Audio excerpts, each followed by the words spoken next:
Okay, so I didn't know whether I was going to get introduced, so that's me, basically. And I'm a social scientist, so not a physical scientist, so I claim no expertise in that area. The picture of me there is from my son, or one of my sons, who is an animator for Sony Games. And a couple of birthdays ago, he said he didn't know what to get me for my birthday, and he was developing a character, so he made her me. Yes, she's a lot more youthful and energetic in the game than I am in real life, I have to say. And the creature behind me is my very naughty but absolutely adored cat. So basically, it's my job to understand people. And people are very complicated because people don't live in isolation. People live in societies, and societies are ruled by economics and politics and the geographical positioning and all of those things. And those things change too. So it's my job to try to make sense out of it. Did I go back too many then? So there's two parts to my talk today. The first part has already been talked about and covered very, very well, and far better than I could, by Jakob and Ariko. So I'll just zoom through that, and you'll be able to keep up because you've just got a sugar rush from the delicious fruit, so that won't be a problem.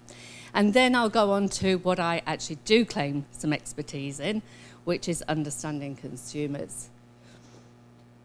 Okay, what I will say is that we now are starting to speak much more about wanting a quality health span than we are about lifespan.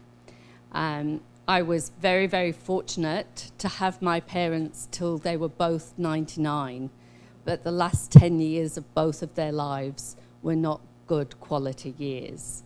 And so what we're wanting is not just to increase our longevity, but to increase how well we live in that time that we are here. Most of us are becoming more conscious that unhealthy eating is contributing to our ill health, particularly as we get older. And we know that this is increasing people's particularly as they get a bit older, you know, as you get into your mid-years, 40 onwards, you start trying to unravel the bad things that you did when you were at university and perhaps beyond.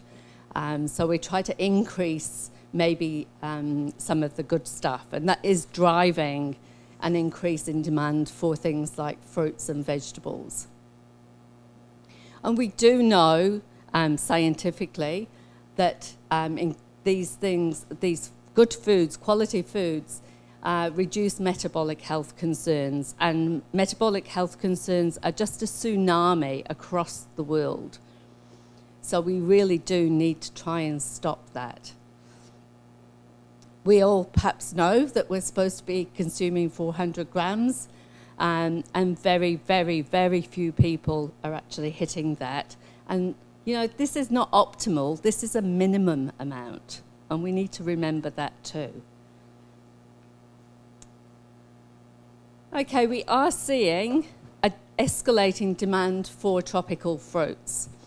As people start to become more aware of what they ought to be eating and more willing to eat those foods, they variety seek. You know, yes, there's an apple there, or yes, there's a banana there, but what else? Because we're humans and we bore quite easily, or most of us do. So we do tend to variety seek. So I'll let you read these because I think they were covered by my colleagues before. As you can see, as economies start to improve and develop, people become wealthier, and then they can actually make more decisions about what they spend their money on. And one of those things is food. And part of that is about fruit and tropical fruit in general. And we know that we're not selling nonsense. We know that these fruits contain really, really, really beneficial bioactives. So at the moment, a lot of the main sources for Europe are coming from South America or Mid-America. And that's also because they're close to market. And we've been hearing again from my colleagues about transportation being really difficult and post-harvest being crucial. However, as there's growing demand around the world, there's growing opportunities as well. So another map, we've seen the maps before, and when you see this, you know, you really do see the distances, and I think the COVID era really brought this home for many of us, just how quickly a supply chain can get interrupted and how long it can take to get re-established as well.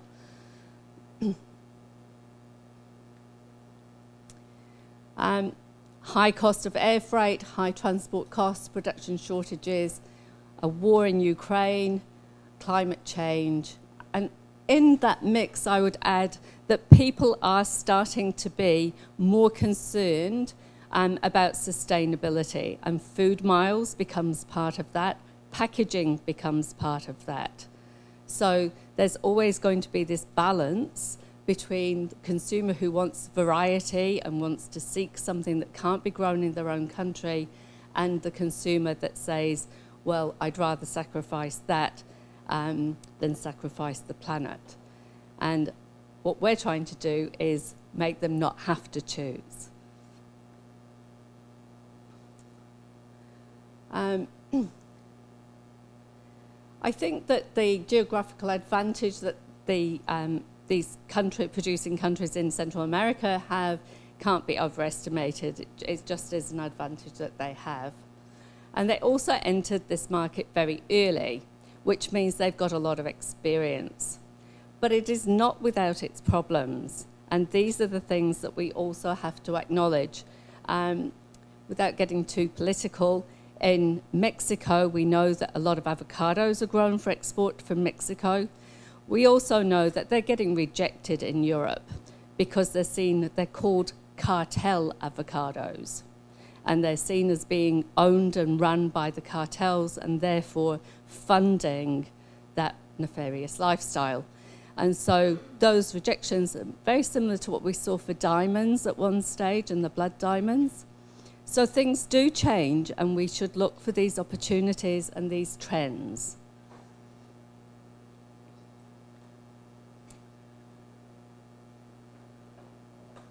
So it's really, and again, this was covered, so I'll just go through it very quickly. You know, the EU has a lot of legislations, a lot of hurdles that have to be leapt over if you're going to be able to market there. The standards are extremely high. And you do need to build reputation. So also understanding consumers in these markets is crucial. Even though you may think you've been really, really successful in one market, that does not mean that you understand consumers in a different market. But, and I'm not just putting barriers up there, I think where there are barriers, there are opportunities. And I think there are some amazing opportunities that are going to be developing here.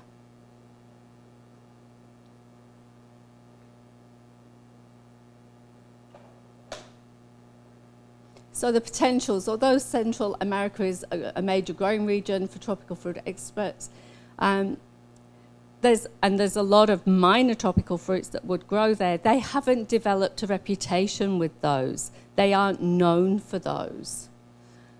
So again, that's a potential there. Dragon fruit. Honestly, for you guys, I'm sure you've known dragon fruit forever. It's not that long for me since I hadn't heard of dragon fruit. You know, and it's such an exotic thing, and now it's just one of the major things that's happening, and that will happen for other fruits as well. And when I'm talking about consumers, I can talk a little bit about how you can make that happen and why. Obviously, there are limitations, But again, the limitations, if you know a limitation, that's a good thing because you can work around it. It's when you don't know what you're facing that is a problem. And again, I think it was Jacob who commented on this. A lot of the growing is done in countries where farming is a, if you like, an individual family pursuit rather than an industry per se, and that is a disadvantage.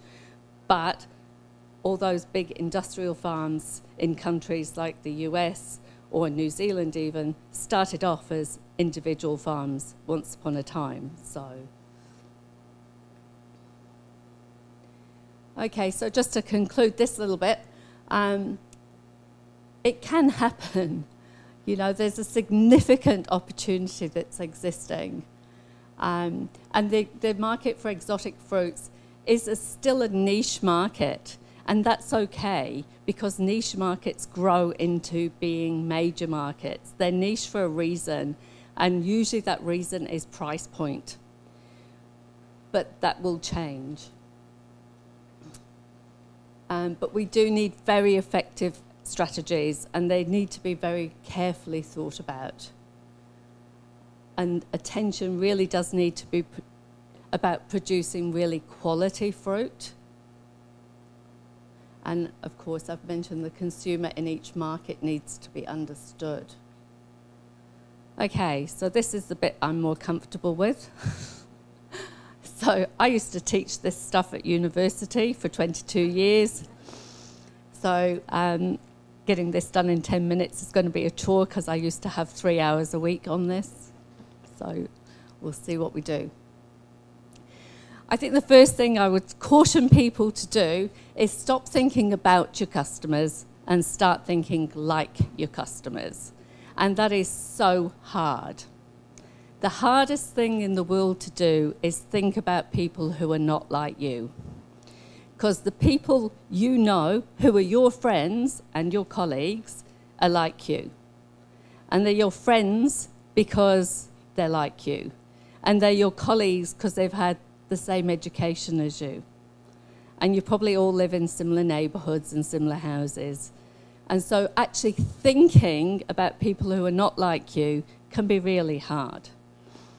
I used to teach an MBA class, and it was, at the time, this is many years ago, it was mainly men. And I used to get them to have to do market a lipstick. And they hated it. It's like, oh, we don't want to do this. Give us something else. I said, you can have tampons. Oh, no, I'd like to do lipstick. But it just shakes you out of thinking like you. So consumer behavior is really about studying people as much as we possibly can. Another important point, consumption behavior is purposeful. We are rational, we are not logical. So by that I mean we are self-rational, not logical. So most of us in this room will own far more shoes than we need. We will own far more clothes than we need. I noticed on the program that we're going to a night market. There is nothing in that market that I need. Chances of me going home without something, very slim. We rationalize our purchases. Oh, I need this because, you know, self-rationalization. Whereas if we were logical, it would be much easier to market to. But we can understand behavior. And if you can understand behavior, then you can influence decision-making, and that's what we want to do. But the consumer is sovereign, the consumer rules, so you need to understand that consumer in that market at this point in time. And just because you did your research 10 years ago doesn't mean it'll hold true. Things change. There's also a need for consumer education. And we're seeing this certainly in my country as we talk to people more about the influence that eating has on your health and the longevity of your health. People are starting to make other decisions. But the consumer is very different in every market. And you do need to understand the market And we know that markets change. We're in a very volatile world at the moment, everywhere in the world. And that influences all kinds of things. We've just come out of a global pandemic. And again, that's been huge for all of us. But you can understand the politics and you can understand economics, but understanding people, money does what you tell it to do and it'll stay there. You tell a person to stay there, you go and get a cup of tea, they're not there when you come back. They've gone doing something else. So you've got to be really careful.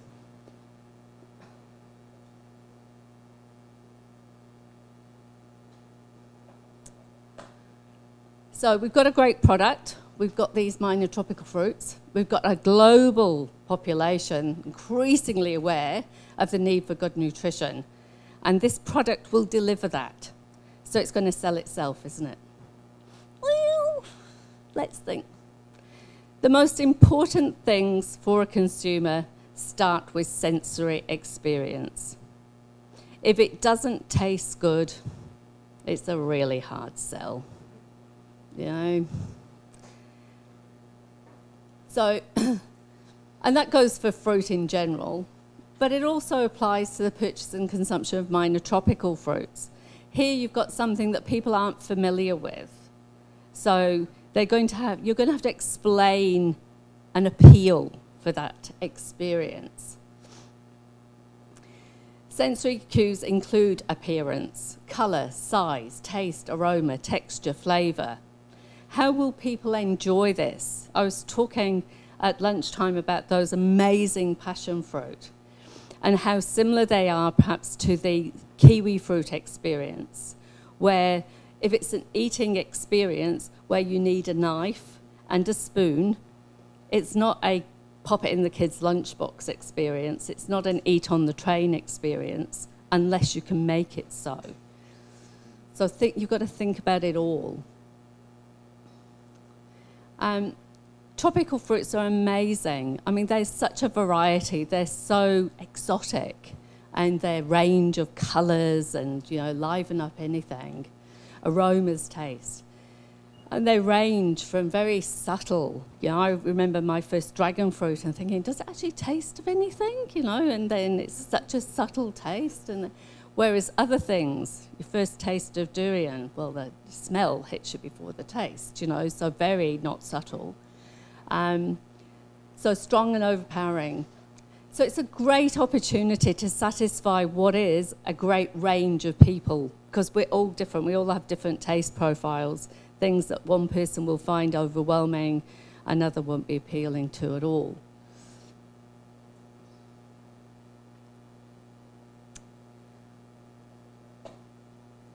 So we've got mangoes and we've got pineapples, and they've gained huge popularity in markets, but many of the minor ones aren't known outside of their local growing regions.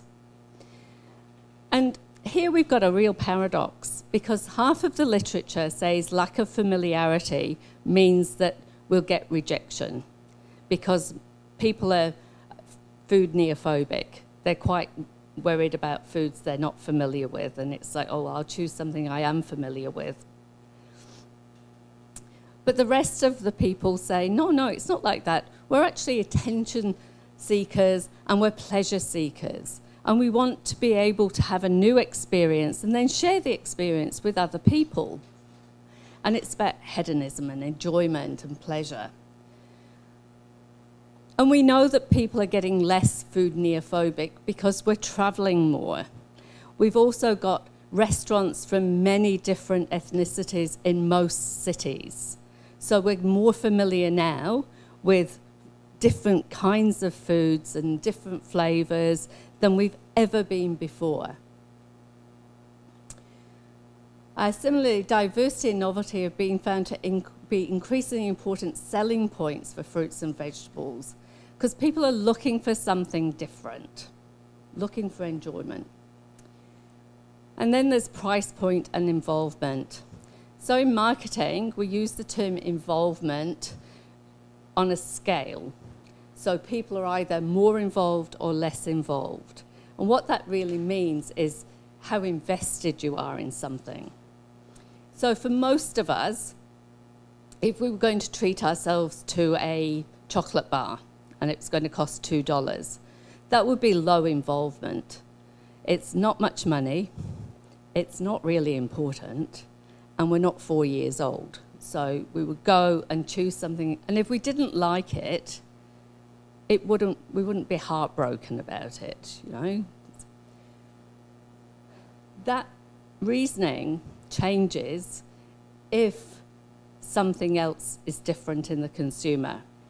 If our consumer has a peanut allergy, then even a $2 chocolate bar becomes an important decision because it could kill them. If you are diabetic or pre-diabetic, how much sugar does it have in? So then people have to go into a consideration set. And what we want is to move what is frankly a low involvement product, fruit, into a high involvement decision making. And to do that, we have to link our product, our fruit, to something that our consumers are highly involved with. What's important to them? Can we make health claims, for example? Can we make specific health claims that this is great for our growing children or for women who are going through or are through menopause or for our elder population? What is it we can link? And it may not be health, it may be a sustainability claim. But that's how we move it along that continuum. And health benefits are really important at the moment. This is getting a big thing. The global pandemic really, really reset people's thinking. That, you know, we were all vulnerable. It wasn't just, you know, really unhealthy people. We were all totally vulnerable, particularly before we had the inoculation available. So now we're all a bit more aware of our mortality and wanting to protect it. So we know that many of the minor fruits, tropical fruits, have really amazing bioactives in them.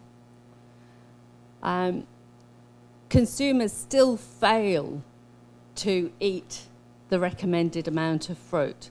We need to understand why that is. Very, very, very few people don't like fruit. You know, it's got real appeal. So why aren't we eating it? What is it about fruit that means we don't find an eating occasion for it? And that's one of the jobs as marketers that we need to do. We are up against a fruit bowl that's crowded. People think fruit is healthy, generally. There's a few people now starting to think, yeah, I come from an area that grows apples, and the apples that are available now are nothing like the apples that when I was a kid. When I was a kid, apples were quite sour things, and now they're really sweet. And so there's some concern that we're over-sweetening in our breeding. But generally, people think fruit's healthy. It doesn't matter which one. I'll just have whatever's convenient. So it's important to establish linkages between minor tropical fruits' nutrient content and specific health benefits. And then you can differentiate. And when I say that, people say, oh, but then if we find something, then somebody else can say, well, that's in pairs as well. It really doesn't matter. What matters is getting in first. Toothpaste is a terrific example of this.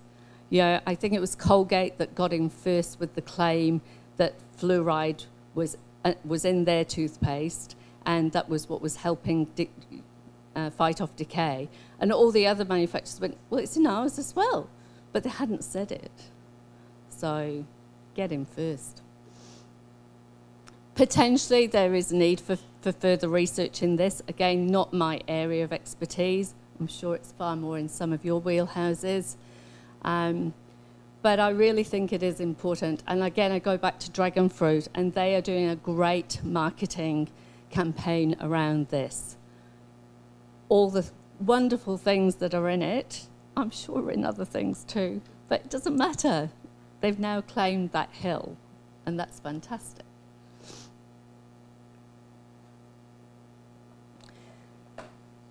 These words are popping up more and more for consumers. I recently did some research in Singapore, Australia, New Zealand, Singapore, Vietnam, and the Middle East. And these words were coming up all the time in this research. Is it sustainable, organic, and shouldn't we be buying local? And what those words mean are different to different people, because your average consumer is so removed from how things are grown, how their food is grown. They don't have a clue. Organic, if you ask them what organic means, you'd fall off your chair laughing, if you actually, you know. But to them, it means it's quite a romanticized view, of course. Sustainable, people are expanding sustainable away from just the environment. Is it economically sustainable? Are people paid a fair wage when they're growing this? Are farmers paid reasonably for this? Is it actually sustaining culture from the region as well? And buying local. That's a tricky one. I think, again, the global pandemic had everybody focused on buying local. Partly we couldn't get any, well, I come from New Zealand, we could get nothing. Just nothing came for years. So we were buying local. We're seeing that starting to ease, but people do find that they have to do this. Okay, if I'm not buying something that's local, what is it about it that I can rationalize as to why I'm buying it? And I think packaging is the next big thing. And yeah, it was really nice seeing some of that banana work and the fact that maybe these can be new packaging materials potentially. I was in Vietnam, and one of the academics I was working with was showing me she'd been doing kombucha skins, and she was a design person. And I went to a fashion show where her students had all made, leather jackets and trousers and things out of this, but it was great packaging material as well. So, perhaps somewhere in there we can move to that kind of packaging. Okay, so just in conclusion, before entering a market, a business needs to understand the market and address the barriers to entry, including the consumer. So why in a crowded fruit bowl would they choose your fruit? And again, that's increasing involvement. Link your product to something that they are involved with. Visual exposure is really significant. People don't understand how do I even eat it? How do I open it? How do I slice it? I've seen people get star fruit and make it not star fruit. If you don't know, you don't know. So consumer education is really important. We also have to segment consumers. Even though we say we want to know the market, we're not going to sell to everyone in that market. Who are we going to actually sell to? And again, that can come down to what benefits you've got in your fruits. Again, this was touched on before. Asian migrants are everywhere around the world, and they can be your biggest influencers. Which is fantastic. And consumers are demanding healthy growing practices. They want guaranteed food safety. And food safety is always an issue. It's an issue everywhere in the world, and we have outbreaks of things that we don't expect everywhere in the world. And so sometimes it's about how do we respond to that, given that they happen. But consumer confidence is really important. And consumers are demanding healthy growing practices. They really want to know that things are grown as sustainably and ethically as possible. And that has to be throughout the supply chain, because there are more eyes on everything nowadays. We can see everything from provenance to where we purchase the product. So it all needs to be meeting expectations. I'd just like to take 2 seconds to acknowledge my wonderful team members, Dr. Ivy Gann and Miss Zoe Q, who's going to be doctor. She's just going to do her oral this week, and I'm sure she'll pass, so that's fantastic. Bob Fullerton's name's come up a few times in places from PFR, so he was the one that suggested that I might be able to come, and to Casey, who actually did all the hard running and to get me here and welcome me to Taiwan, your beautiful country. So thank you very much. I did forget my business cards. I know, I'm not used to going to conferences anymore, clearly. But please feel free to photograph or write down my email, because I'd love to hear from you and talk to you about anything that's interesting for you. Okay, thank you.